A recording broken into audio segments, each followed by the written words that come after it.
Et notre invitée, c'est Carole Delga. Bonjour. Merci beaucoup d'être avec nous, présidente socialiste de la région Occitanie. Vous êtes la présidente de Région de France. On est ensemble pendant 20 minutes pour un entretien en partenariat avec la presse régionale, représentée par Fabrice Vesseredon du groupe EBRA, les journaux de l'Est de la France. Bonjour Fabrice. Bonjour Oriane, bonjour Carole Delga. Bonjour.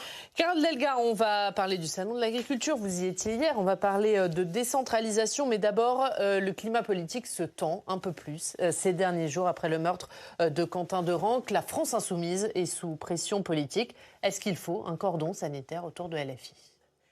Tout d'abord, il est absolument essentiel de rappeler mon opposition absolue à toute forme de violence.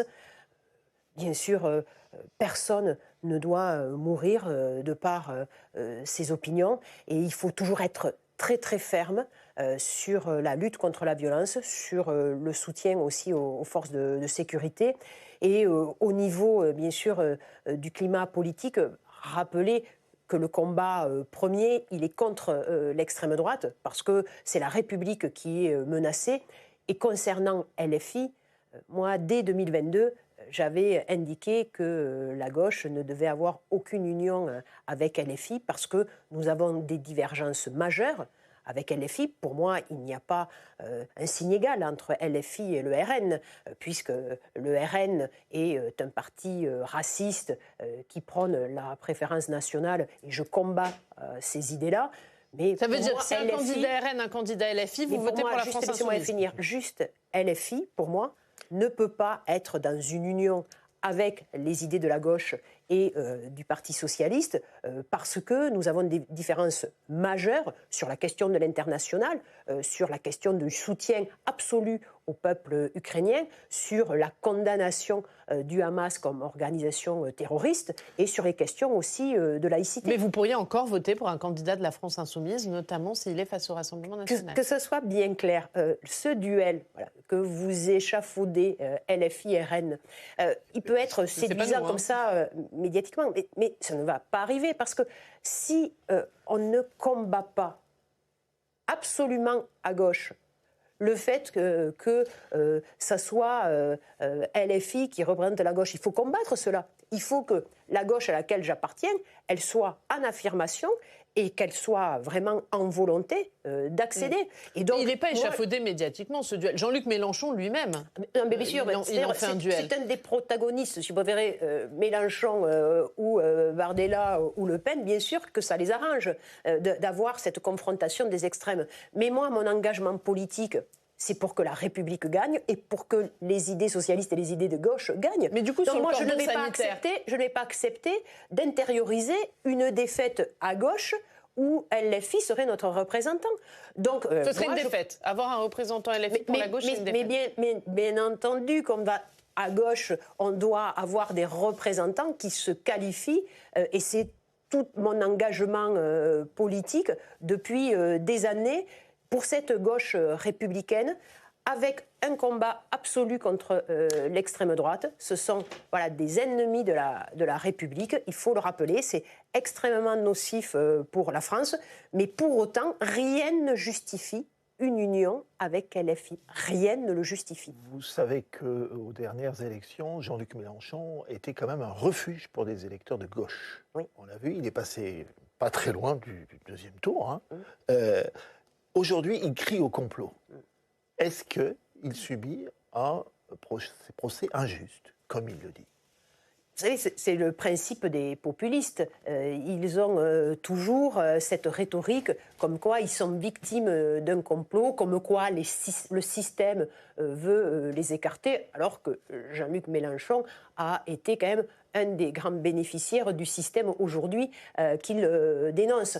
Et je pense que les Français sont tout à fait lucides sur ce que représente Jean-Luc Mélenchon. Jean-Luc Mélenchon est l'homme politique le plus détesté de France. Vous allez sur le terrain, que ce soit en Bretagne, que ce soit en Occitanie, que ce soit dans la région Auvergne-Rhône-Alpes, c'est l'homme le plus détesté de France. Donc il faut être conscient qu'il ne sera pas un vote refuge comme il a pu l'être à des précédentes élections. Cela, c'est fini. Les Français ont ouvert les yeux sur Jean-Luc Mélenchon, mais surtout, nous devons, républicains, ouvrir les yeux aux Français sur le danger de l'extrême droite, parce qu'il faut être lucide. Aujourd'hui, il y a trop de Français qui pensent à voter à l'extrême droite, et ça, il faut rappeler les dangers pour la République. Vous dites nous républicains, ça veut dire que pour vous, Jean-Luc Mélenchon, aujourd'hui, il est plus républicain? Non, je vous l'ai dit, je ne mets pas un signe égal entre l'extrême droite et LFI. Mais néanmoins, des signes distinctifs entre vous et lui, quand même. Mais bien entendu, c'est la question d'Oriane sur l'arc républicain. Dans l'arc républicain, je considère que l'extrême droite ne fait pas partie de l'arc républicain. Pour moi, LFI est dans l'arc républicain. Pour autant, je le dis depuis maintenant 4 ans, je le martèle, et j'ai été minoritaire dans mon parti sur ce sujet, et j'ai maintenu la ligne, et personne ne peut me prendre en défaut sur ça. Depuis 4 ans, je martèle que nous ne devons avoir aucune union, aucune collusion avec LFI, parce que ce n'est pas notre gauche. Nous avons une gauche qui est universaliste, une gauche qui soutient le peuple ukrainien, qui est dans un combat absolu contre l'antisémitisme, contre le racisme, une gauche qui aime l'entreprise. On a bien compris sur l'union, si au municipal, et ça pourrait être le cas dans votre région, au second tour, il y a des candidats LFI devant des candidats socialistes, est-ce que les socialistes doivent se désister pour faire barrage au RN? Il n'y aura pas dans ma région de candidats LFI devant des socialistes. Et si ça peut arriver. Oui, non, mais pas.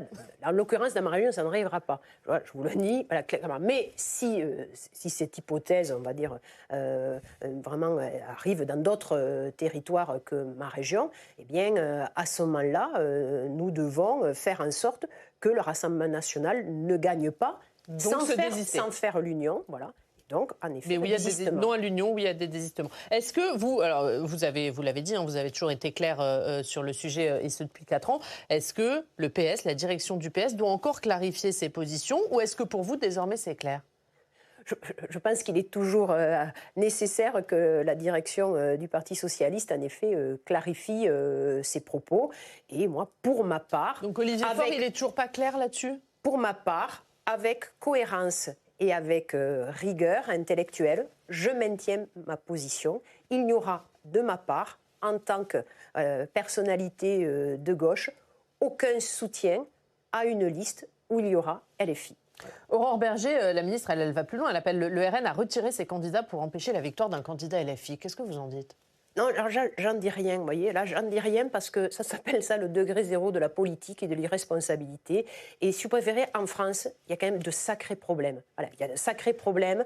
Je veux dire, la misère progresse. On est dans un contexte géopolitique extrêmement menaçant, où nous devons retrouver de la souveraineté, souveraineté industrielle, souveraineté énergétique, souveraineté alimentaire. Nous sommes en plein salon de l'agriculture. Donc moi, je parle de la France et je travaille pour les Français. Et voilà, ces commentaires qui sont complètement hallucinants, je ne les commente pas. Voilà. Un dernier mot là-dessus, Fabrice, avant de parler de l'agriculture. Pour parler des municipales, vous n'irez pas à Toulouse ? Vous ne vous présentez pas à Toulouse. Je l'ai annoncé il y a un an. Vous l'avez dit, vous l'avez confirmé. Et l'Élysée, alors ? Ben, je pense qu'en effet, il faut travailler pour faire une proposition aux Français, un projet de gauche qui rassemble. Parce que, voilà, 2027, il faut de nouveau parler de la France, d'une France qui produit au niveau de son agriculture, qui produise pour la réindustrialisation, une France aussi qui redonne les moyens à l'éducation nationale, à l'hôpital, d'exercer pleinement ses missions. Vous avez déjà votre programme, en fait. Oui, j'ai des idées. Vous êtes déjà candidate, pratiquement. Non, j'ai des idées. On va arrêter cette course des candidatures. Il y en a trop ? Ah oui, je pense qu'à gauche, il y en a trop ? Non, il y a trop de candidatures, voilà, parce que personne. Même sur votre ligne. Hein. Non, mais je veux dire, personne ne réalise, il me semble quand même, vu le nombre de candidats, ce que c'est qu'être président de la République française ou présidente de la République française.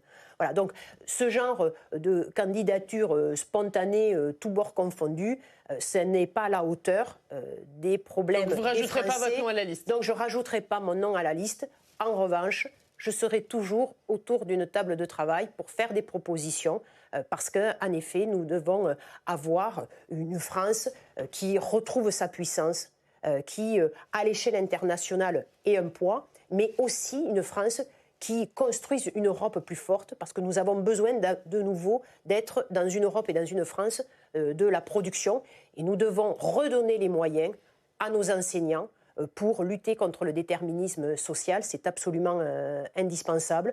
Et puis, c'est bien sûr stopper le démantèlement de l'hôpital public, de la santé. Quand vous êtes sur le terrain, de quoi vous parlent les gens? Des fins de mois difficiles et de la difficulté d'avoir un rendez-vous chez le médecin. Donc, on doit répondre à ces sujets-là. Et je pense qu'aujourd'hui, on doit être conscient des dangers pour la France à l'échelle internationale et des dangers de l'extrême droite pour notre pays. Et on ne peut convaincre les Français qu'en ayant une force de proposition, qu'en ayant un projet pour la France, et certainement pas juste en disant l'extrême droite est un danger. On doit proposer, comme je le fais à la région Occitanie depuis maintenant 10 ans, entre ma première élection et la deuxième élection, le Front National, il a reculé de 10 points. Il a reculé de 10 points parce qu'avec ma majorité régionale, on a fait un projet clair, on a démontré qu'on avait de la conviction, qu'on avait de la cohérence et surtout qu'on avait de la fidélité à nos propositions. Et on a changé la vie. La rentrée scolaire la moins chère de France, c'est en Occitanie. C'est 14 millions de billets à 1 euro pour que chacun puisse prendre le train. Les salariés, 1 euro le trajet. Les jeunes, la gratuité d'usage. L'ordinateur, les manuels scolaires, le transport scolaire, c'est gratuit en Occitanie. C'est bon pour le pouvoir d'achat des familles et c'est bon pour que les jeunes aient confiance en eux. C'est ça la politique, c'est changer la vie. Et la région qui investit le plus pour son agriculture, c'est aussi l'Occitanie. Vous étiez hier au salon de l'agriculture, Carole Delga. Les agriculteurs qui font face à de multiples crises. Alors, il y a les crises récurrentes, les crises du revenu, les crises de trop de normes, de trop de transpositions, de trop d'administratives. Et il y a aussi les crises conjoncturelles, il y a les inondations, il y a la question du Mercosur, la question de la dermatose. Comment on sort de ça? On sort justement en ayant un projet agricole pour la France. Parce que le premier mal de l'agriculture française, c'est qu'il n'y a pas de cap, c'est qu'on n'explique pas aux agriculteurs ce que l'on entend d'eux. Ils ont des injonctions contradictoires et ils n'arrivent pas non plus à tirer un revenu de leur travail.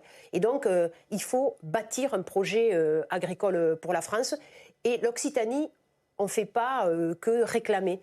On a dit, on se prend en charge. En occitan, on dit, et en catalan, on dit porto-teni. Ça veut dire, prends-toi en charge. Et donc, il y a de ça maintenant 9 mois, avec la profession agricole, avec le président de la Chambre régionale d'agriculture, on a dit, on va bâtir un projet de souveraineté alimentaire. Et le titre, il dit tout, produire pour nourrir sainement. Et c'est cela qu'il faut faire aussi à l'échelle de la France. C'est pas le cas. Parce que le gouvernement, on a l'impression d'un plan tous les mois en ce moment. Voilà, donc quand vous avez un plan tous les mois, ça veut dire que vous n'en avez pas. Voilà, ça répond à beaucoup d'urgence aussi, mais vous avez l'impression que l'État n'est pas au rendez-vous sur la question agricole. Je pense que depuis plusieurs années, il n'y a plus de projet agricole pour la France. C'est une accumulation de mesures dont certaines sont nécessaires, mais il faut avoir à la fois une capacité à répondre à des mesures en urgence, mais en même temps, il faut avoir une vision d'ensemble. C'est un manque de projets agricoles de la part de l'ensemble des acteurs de l'agriculture. Depuis Stéphane Le Foll, l'agroécologie, depuis Edgar Pisani, quel est le projet agricole pour la France ? Il n'y en a pas. Et c'est pour ça que moi, en tant que présidente de la région Occitanie, en tant que présidente de région de France, j'ai décidé que nous bâtissions à l'échelle d'un petit pays, qui est ma région, un projet de souveraineté, produire pour nourrir sainement. Vous avez un sujet que vous partagez d'ailleurs beaucoup avec l'Espagne, c'est celui de l'eau. Dans votre région, vous faites partie de ces régions qui coupent le plus tôt possible d'ailleurs les remplissages de piscines, des particuliers. C'est assez symptomatique.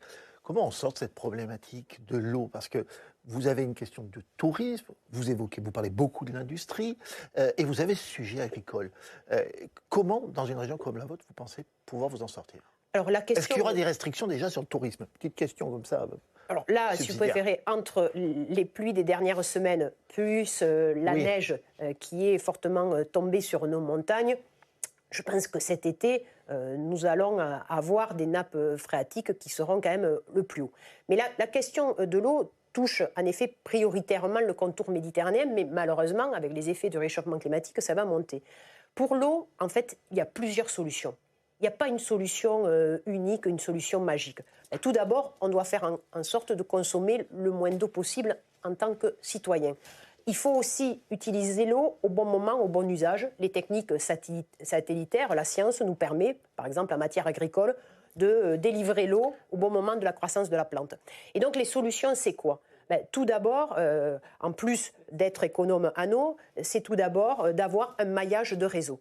En France, il manque un maillage de réseau optimal dans plusieurs territoires. Ensuite, il faut avoir des retenues collinaires, ces petites retenues, soit qui ont été créées il y a 30, 40, 50 ans, qu'on peut remettre en fonctionnement, soit en créer de nouvelles. Il y a aussi la question de la réutilisation des eaux usées. En France, nous avons un retard réglementaire, c'est-à-dire c'est la paperasse administrative qui empêche d'utiliser les eaux qui sortent de nos stations d'épuration pour pouvoir vraiment arroser, par exemple, toute l'arboriculture, nettoyer aussi les trottoirs dans nos villes. Et puis en Occitanie, c'est le prolongement du grand tuyau qui s'appelle Aquadomicia, qui prend l'eau dans le Rhône, qui arrive jusqu'à la limite de l'Hérault et de l'Aude, et que nous avons comme projet de dégrandir jusque dans les Pyrénées-Orientales. Et c'est là où j'ai demandé au président de la République d'avoir en fait une dérogation sur des procédures administratives qui sont trop longues. On a une urgence absolue à mener de l'eau potable, de l'eau pour l'industrie, de l'eau pour nos agriculteurs.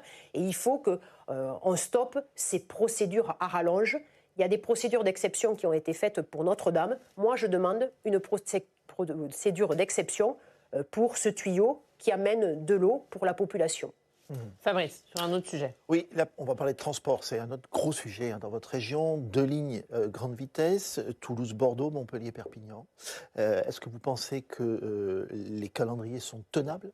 Vous êtes confronté à la fois à une question de coût et aussi une question d'opposition, notamment des écologistes. Alors, sur la question des oppositions, elles sont très minoritaires. Si on prend le dernier sondage qui a été fait sur Toulouse, 90% des Toulousains veulent la LGV. 90%. Voilà. Donc là, les oppositions, je les respecte, mais il faut les ramener à leur juste proportion. Sur la question budgétaire, j'ai été ancienne ministre et nous avons fait des propositions au gouvernement pour financer la part de l'État. Je rappelle, LGV, c'est 40% de financement des collectivités locales. C'est la première fois en France que des collectivités locales montent à ce niveau-là. Ça demande un gros effort. Donc 40% collectivités locales, 20% de l'Europe. L'Europe a confirmé sa participation sur Toulouse, Bordeaux, Dax. Montera certainement jusqu'à 25% entre Montpellier et Perpignan. Et ensuite, il y a 40% de l'État. Il y a des dispositifs de financement. Donc les solutions budgétaires, elles y sont pour l'État. Ce qu'il faut, c'est une volonté politique. Pour aller sur quel calendrier ? Sur le calendrier de 2032 pour Toulouse-Bordeaux-Dax. Un dernier mot, puisque vous présidez Région de France, hein, Carole Delga, on l'a dit, la question de la décentralisation, finalement, ce seront 3 textes qui seront examinés sur le grand acte de décentralisation promis par le gouvernement. 3 textes examinés au Sénat avant l'été. Est-ce que vous approuvez la méthode et le fait que ce soit autant divisé ? Je pense que ce projet de décentralisation est essentiel. Il est essentiel pour aider au redressement de la France, parce que de donner plus de pouvoir localement, aux communes, aux départements, aux régions, ça me permettra d'avoir une meilleure efficacité de l'argent public. Mais est-ce que ça ne va pas être une décentralisation à minima ? Aujourd'hui, je crains que ce soit une décentralisation à minima, parce que les associations d'élus ont été peu consultés. C'est pourquoi nous avons... Il vous a pas assez consulté, Sébastien Lecornu ? C'est rien de le dire que nous n'avons pas été beaucoup consultés. Et c'est pourquoi nous avons écrit la semaine dernière avec Renaud Muselier pour s'étonner du manque de réunions de travail. Nous l'avions rencontré fin novembre lors du Congrès des régions. Nous devions nous revoir avant le début de l'année 2026. Nous ne l'avons toujours pas vu. Donc rien depuis le Congrès des régions. Voilà, donc c'est pour ça que c'est quand même assez étonnant de vouloir parler de décentralisation et en particulier le couple État-région a démontré ces dernières années sa pertinence sur des grands projets et sur des grandes transitions, en particulier de lutte contre le réchauffement climatique.